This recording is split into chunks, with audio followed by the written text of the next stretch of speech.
পাটজাত পণ্যের বাজার বাড়লেও এখনো কোণঠাসা বাংলাদেশ। বিশ্ব বাজারে ঢোকার জন্য রাষ্ট্রীয় প্রচেষ্টা কম বলছেন ব্যবসায়ীরা। চালু হলেও জনপ্রিয়তা পাচ্ছে না সর্বজনীন পেনশন স্কিম। সরকারি পেনশন পাওয়ার ভোগান্তির চিত্র দূর করার পরামর্শ। এবং চট্টগ্রামের খাতুনগঞ্জে মশলায় কেজি প্রতি বেড়েছে 200 থেকে 400 টাকা। আমদানিকারকদের সিন্ডিকেটে অস্থিরতা বাড়ছে বাজারে। দর্শক দেখছিলেন শিরোনাম সংবাদ সকালে, সঙ্গে আছি আমি কানিজ লাবণী। দর্শক এবার চলে যাচ্ছে বিস্তারিত সংবাদে। কেউ বিক্রি করেছেন গহনা, কেউ বিক্রি করেছেন জমি, কেউ বা ধার দেনা। এভাবেই দালাল আর ভুয়া এজেন্সির খপ্পরে পড়ে সর্বস্ব হারিয়েছে 18 ভুক্তভোগী। রাজধানীর নয়াপল্টন ও ফকিরাপুলে অজস্র ভুয়া এজেন্সির খপ্পরে পড়ে নিঃস্ব হচ্ছেন অনেক বিদেশগামী যাত্রীরা। শাহাদাত নিশাদের রিপোর্ট।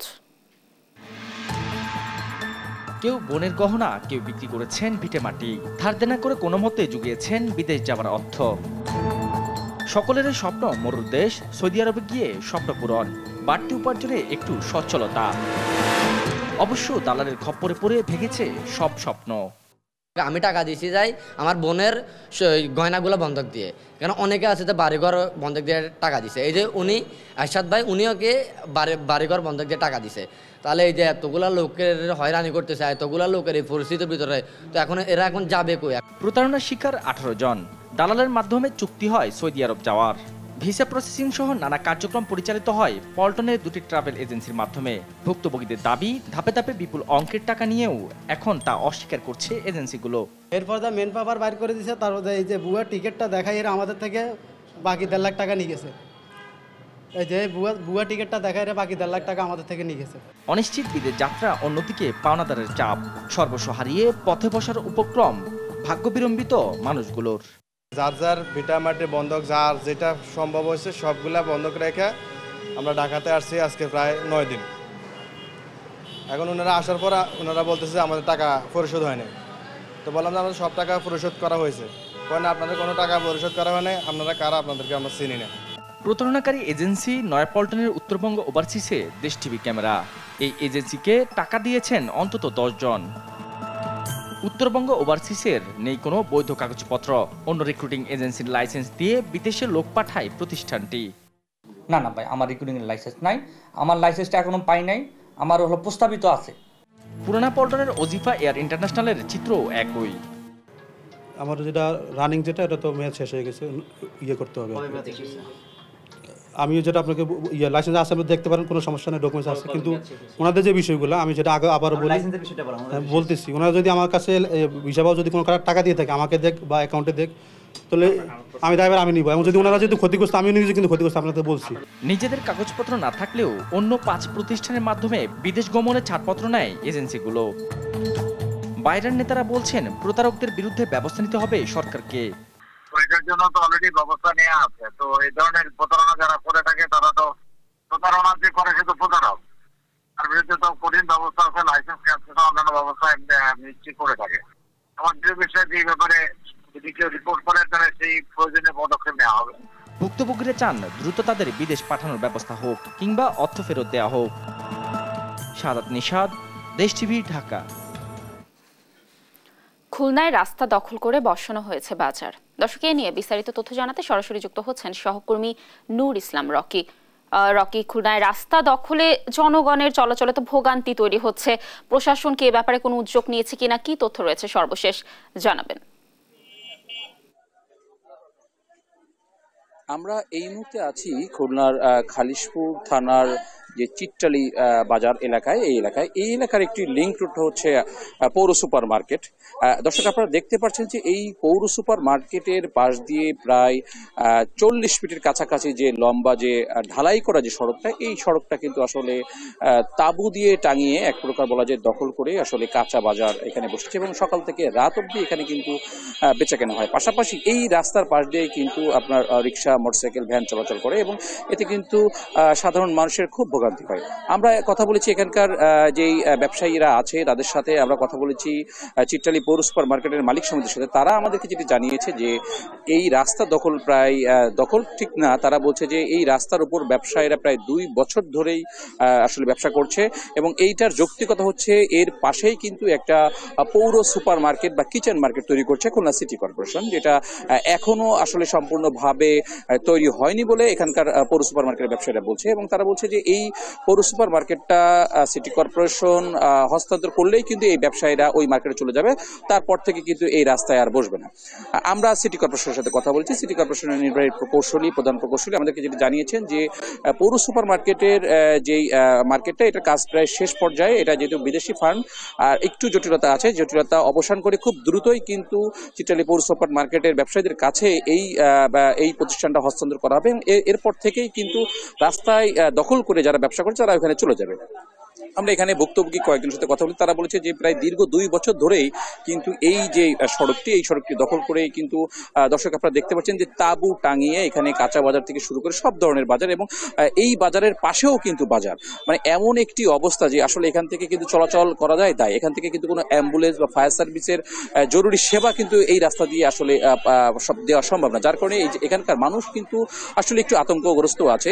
জরুরি প্রয়োজনে কিন্তু এই রাস্তায় তারা ব্যবহার করতে পারছে না। আমরা এখানকার কয়েকজন বাসিন্দাদের সাথে কথা বলছি, তারা বলেছে এই বিষয়টা স্থানীয় কাউন্সিলর এবং প্রশাসনকে জানানো হয়েছে, কিন্তু তারা তাদেরকে ধৈর্য ধরে থাকতে বলেছে, যেহেতু একটা বড় মার্কেট এখানে হচ্ছে এবং মার্কেটটা হওয়ার পরে এই রাস্তা দখল থেকে এই ব্যবসায়ীরা এই রাস্তায় উপরে চলে যাবে। আমরা কথা বলেছি এখানকার যারা ব্যবসায়ী তাদের কাছে, তারা যেটা বলেছে যে পৌর সুপার মার্কেট যখন নির্মাণ শুরু হয়েছে তখনই তারা আসলে রাস্তার পাশে ফুটপাতে ছিল, কিন্তু গত 2 বছর ধরে তারা আসলে মূলত রাস্তার উপরই ব্যবসা করছে এবং এইখানকার ব্যবসায়ীরা আসলে এতে একমত হয়ে আছে। এবং এলাকাবাসী যেটা বলছে যে সুবিধা অসুবিধা সবটাই আছে, তবে তাদের দাবি যে খুব দ্রুত যে সিটি কর্পোরেশনের মার্কেটটি আছে এই মার্কেটে এখানকার রাস্তার উপর যেসব ব্যবসায়ীরা আছে ব্যবসা যেন হস্তান্তর করে এবং তারা তাদের এই রাস্তাটা উন্মুক্তভাবে চলাচল করতে পারে।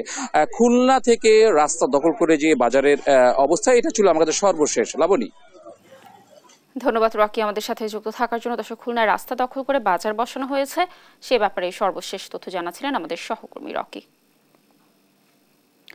দেশের পাবলিক বিশ্ববিদ্যালয়গুলোর শিক্ষার্থীদের মধ্যে বাড়ছে আত্মহত্যা প্রবণতা। নানা কারণে হতাশা ও একাকিত্বের ফলে আত্মহত্যার সিদ্ধান্ত নিচ্ছে শিক্ষার্থীরা। সংশ্লিষ্টরা কাউন্সেলিং এবং মানসিক স্বাস্থ্য নিয়ে কাজ করার উপর জোর দিলেও জনবল ও বাজেট সংকট থাকায় মৃত্যুর মিছিল বাড়লেও নিশ্চুপ থাকতে হচ্ছে বিশ্ববিদ্যালয় কর্তৃপক্ষকে। বরিশাল থেকে সহকর্মী শফিক মুন্সির রিপোর্টে দেখুন বিস্তারিত।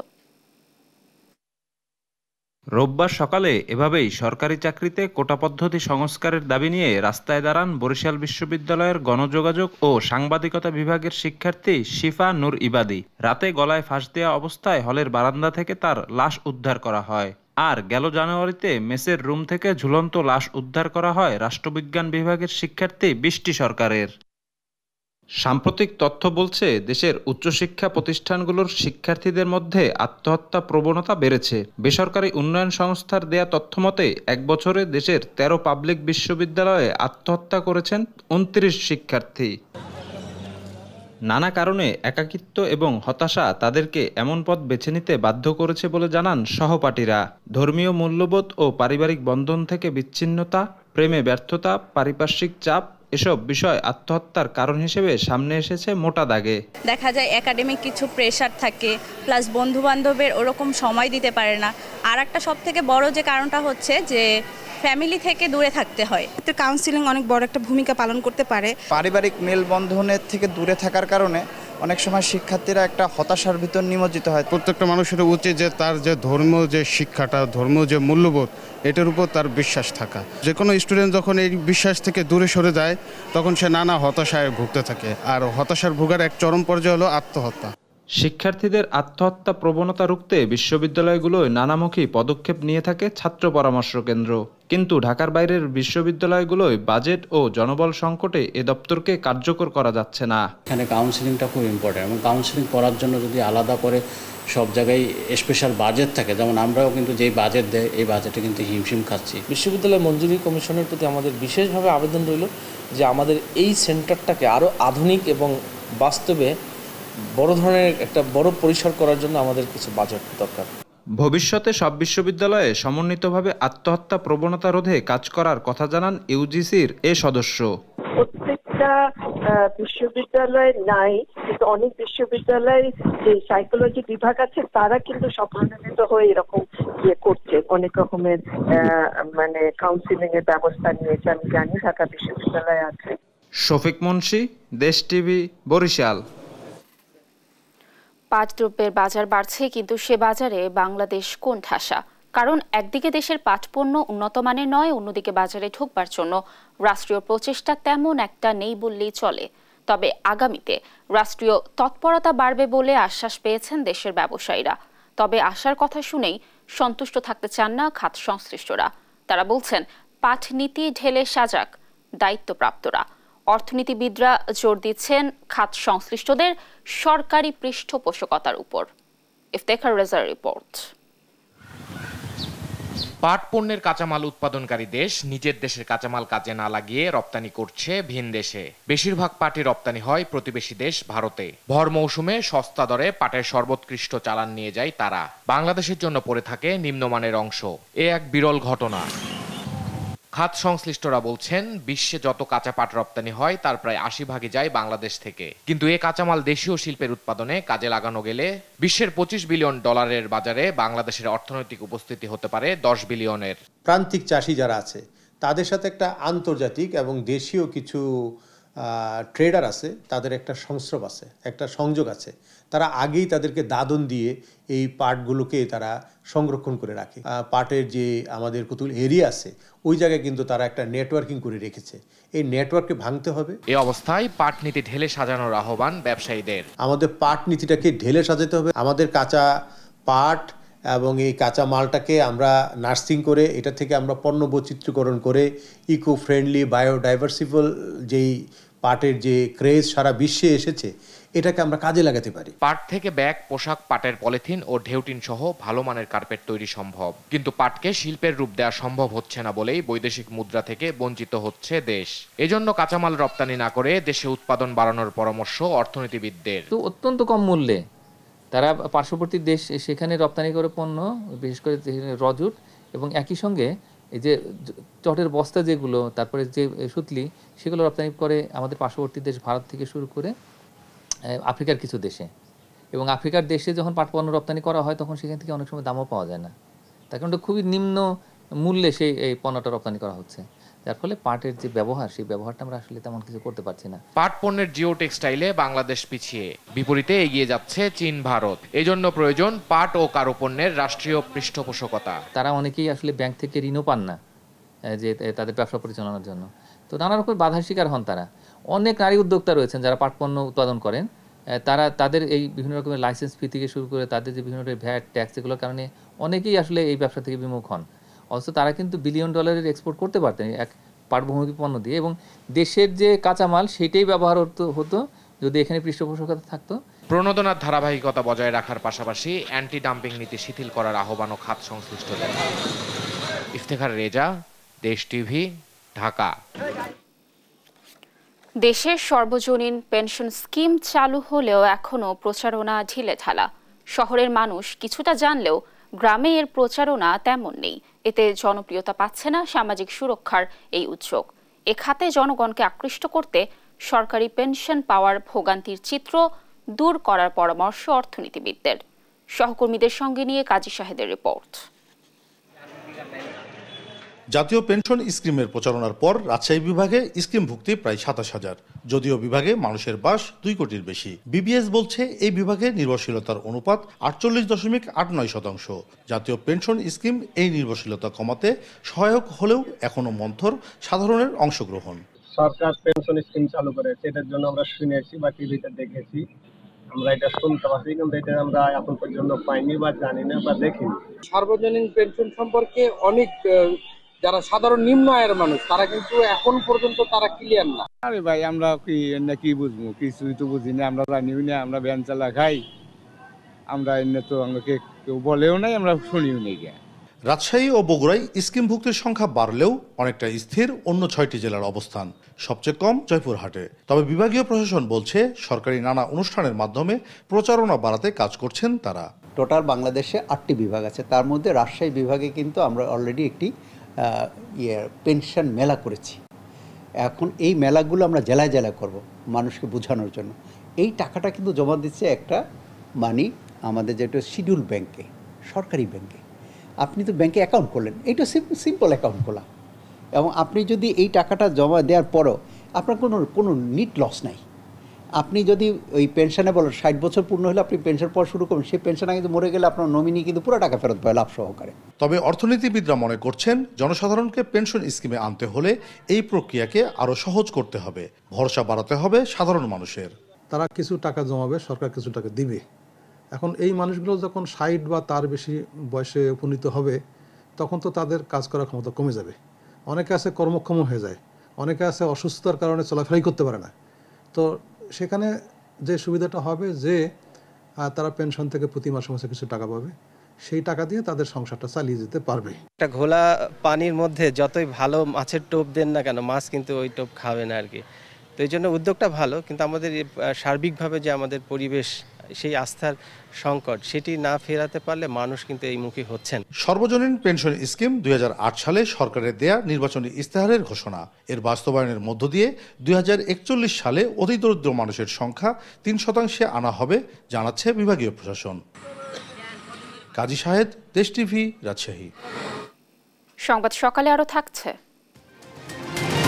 হামাসের যুদ্ধবিরতির প্রস্তাব গ্রহণ আশাব্যঞ্জক বলছে যুক্তরাষ্ট্র। ইসরায়েলকেও মেনে নেওয়ার আহ্বান মিশর ও কাতারের। 2 সপ্তাহ ব্যবধানে দেশের সবচেয়ে বড় মশলার বাজার চট্টগ্রামের খাতুনগঞ্জে সব ধরনের মশলা কেজি প্রতি বেড়েছে 200 থেকে 400 টাকা পর্যন্ত। পর্যাপ্ত সরবরাহ থাকলেও কতিপয় আমদানিকারকের সিন্ডিকেটে অস্থির হয়ে উঠেছে বাজার। যদিও তারা বলছেন আন্তর্জাতিক বাজারে দাম বাড়ায় প্রভাব পড়েছে খাতুনগঞ্জে। সহকর্মী একেএম নাজিমের রিপোর্ট, জানাচ্ছেন টুম্পা ফ্রোজ। দেশের অন্তত 35% মশলার বাজার নিয়ন্ত্রণ করে চট্টগ্রামের খাতুনগঞ্জের ব্যবসায়ী ও আমদানিকারকরা। মশলার দাম বাড়ার পেছনে শুল্ক ও ডলারের দাম বৃদ্ধিকেই যুক্তি হিসেবে দাঁড় করাচ্ছেন ব্যবসায়ীরা।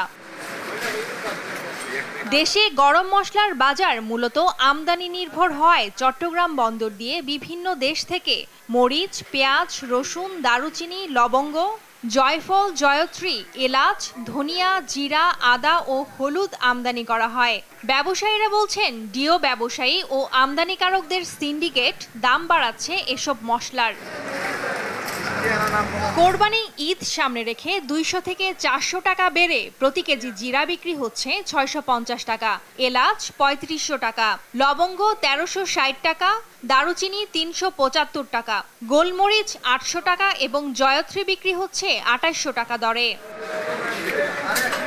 ডলার সংকট এবং দামের তারতম্যের কারণে মশলা আমদানি ব্যাহত হয় প্রতিটি মশলার দাম বেড়েছে বলছেন ব্যবসায়ীরা। এবার বগারের যে ঈদ আসতেছে তার জন্য কিন্তু মশলা পাতি যে আমাদের যে প্রয়োজন হয় সেটা কিন্তু আমদানি করা আছে। মূলত ডলারের সংকট এবং ডলারের দাম বেশি বৃদ্ধি হওয়ার কারণে পণ্যের দাম অনেক ক্ষেত্রে বেশি হচ্ছে। এতদিন দেশে মশলার উৎপাদন কম হওয়ার অজুহাত দেখালেও এখন তার সাথে যুক্ত হয়েছে টাকার বিপরীতে ডলারের দাম বেড়ে যাওয়া। নিউজ ডেস্ক, দেশ টিভি। দর্শক, নোয়াখালীর চৌমুহনীর মশলার বাজারের পরিস্থিতি জানাতে আমাদের সাথে যুক্ত হবেন সহকর্মী মাওলা সুজন। আমরা যুক্ত হচ্ছি সুজনের সাথে। সুজন, নোয়াখালীতে কোরবানির ঈদকে কেন্দ্র করে মশলার বাজারে কেমন পরিবর্তন দেখছেন দাম দরের? কি বলছেন সেখানকার ক্রেতা বিক্রেতারা? এই ব্যাপারে কি তথ্য রয়েছে? লাবণী, আপনি জানেন যে কিছুদিন পরে কোরবানি ঈদ অনুষ্ঠিত হতে যাচ্ছে। কোরবানি ঈদকে সামনে রেখে নোয়াখালীতে মশলার বাজার খুবই উত্তপ্ত রয়েছে, গরম রয়েছে। আসলে আমি এখন দাঁড়িয়ে আছি নোয়াখালীর বাণিজ্যিক শহর যেটি চৌমুহনী বাজারে। এই চৌমুহনী বাজারের একটি ইতিহাস রয়েছে। এখান থেকে বৃহত্তর নোয়াখালী, বিশেষ করে নোয়াখালী পুরো 9টি উপজেলার প্রত্যন্ত অঞ্চলে এবং একই সাথে পার্শ্ববর্তী জেলা লক্ষ্মীপুরের প্রত্যন্ত অঞ্চলে এখান থেকে মালামাল সরবরাহ হয়ে থাকে। তো মূলত নোয়াখালী এবং লক্ষ্মীপুরের বিশাল জনগোষ্ঠী এই চৌমুহনী বাজারের মালামালের উপরে নির্ভরশীল।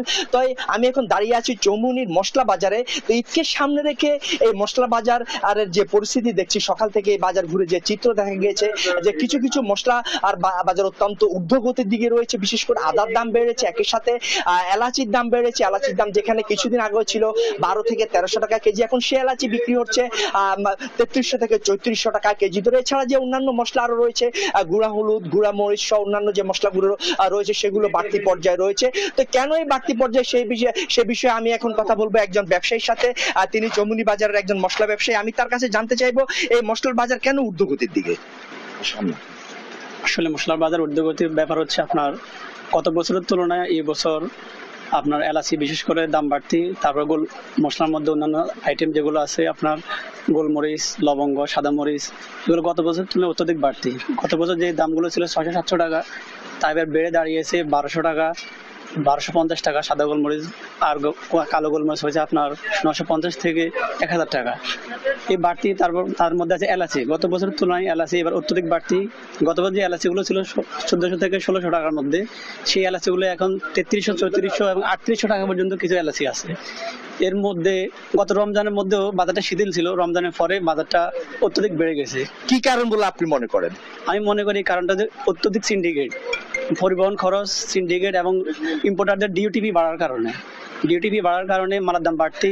আর কিছু ব্যবসায়ী এটাকে পুঁজি করে মজুত করে আপনার দাম বাড়িয়ে অত্যধিক মুনাফা বিক্রি করতেছে, যার কারণে সাধারণ দোকানদার ব্যবসায়ী যারা আছে তারা বাড়তি দামে বিক্রি করতে হচ্ছে, বাড়তি দামে কিনতে হচ্ছে। এই জন্য বাজারটা অস্থির বিরাজ করছে, বাজারের মধ্যে অস্থিরতা বিরাজ করছে।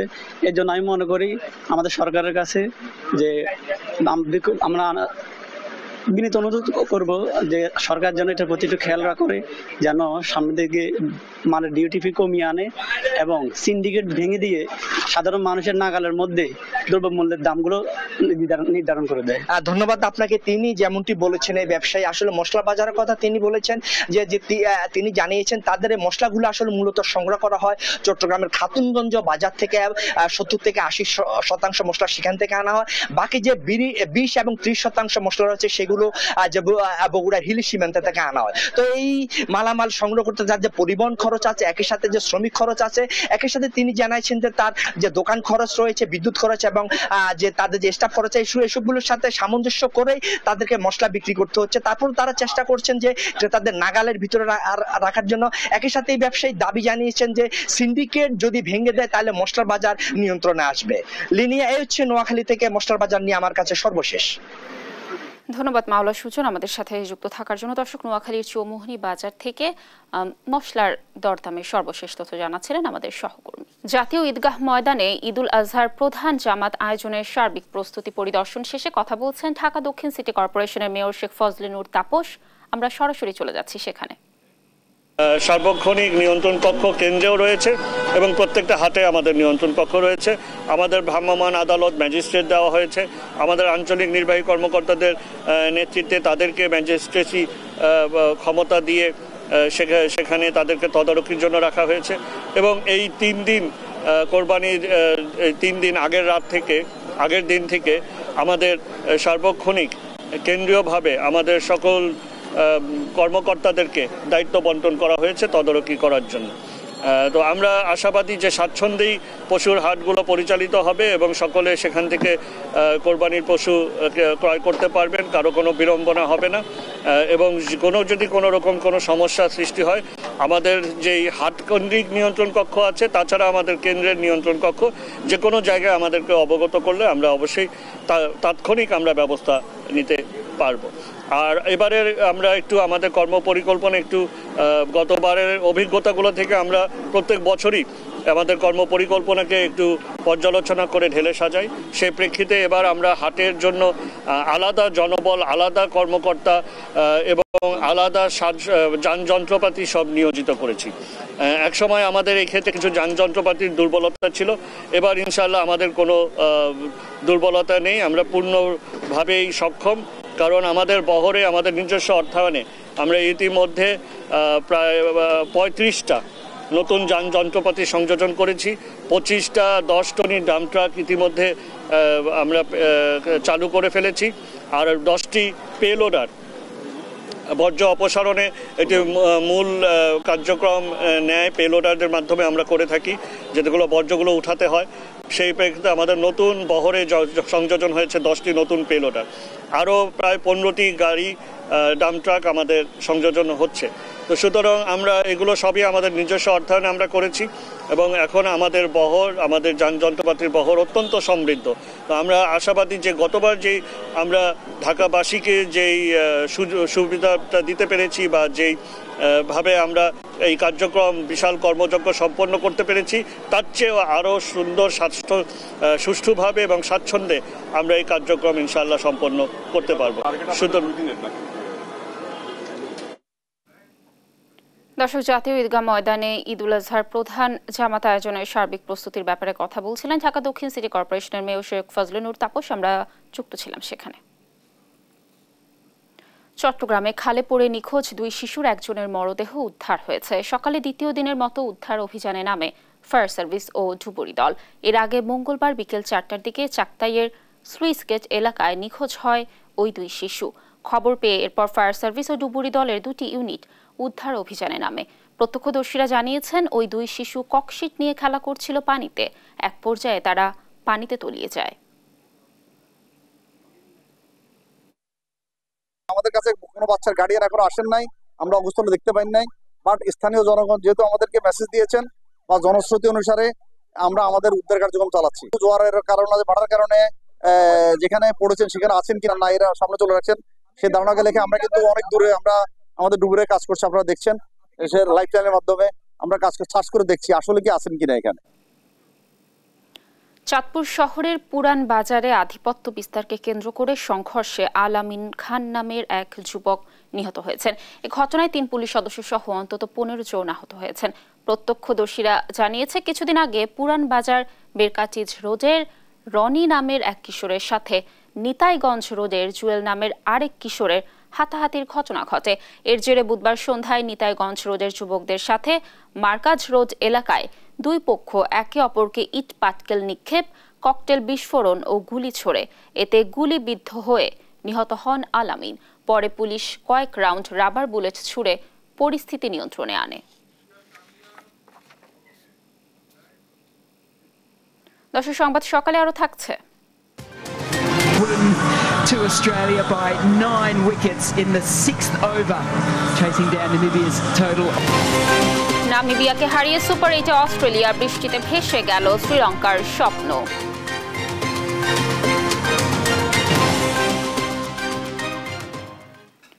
খুঁড়িয়ে খুঁড়িয়ে চলছে পঞ্চগড় আধুনিক সদর হাসপাতালটি।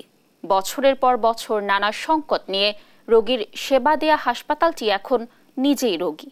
বড় কোনো দুর্ঘটনার শিকারের রোগী এলে চিকিৎসা সেবা না পেয়ে ছুটতে হয় রংপুর, দিনাজপুরের পথে। এতে প্রায়ই পথে মৃত্যু হয় অনেকের। সংকট সমাধানে কোনো উত্তর নেই কর্তৃপক্ষের। সহকর্মী রাশিদুজ্জামান বাবুর তথ্যচিত্রে টুম্পা আফরোজের ডেস্ক রিপোর্ট। পঞ্চগড় আধুনিক সদর হাসপাতালটি জেলার প্রায় 20 লাখ মানুষের চিকিৎসা সেবা কেন্দ্র।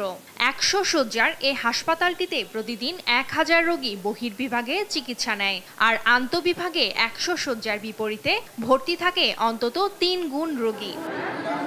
বাধ্য হয়ে বারান্দায় প্রতিকূল পরিবেশে চিকিৎসা নেন অনেক রোগী। ঔষধ কিনতে হয় হাসপাতালের বাইরের দোকান থেকে। এদিকে জনবল কম থাকায় ওয়ার্ডে দিনে মাত্র একবার রোগী দেখতে আসেন চিকিৎসক।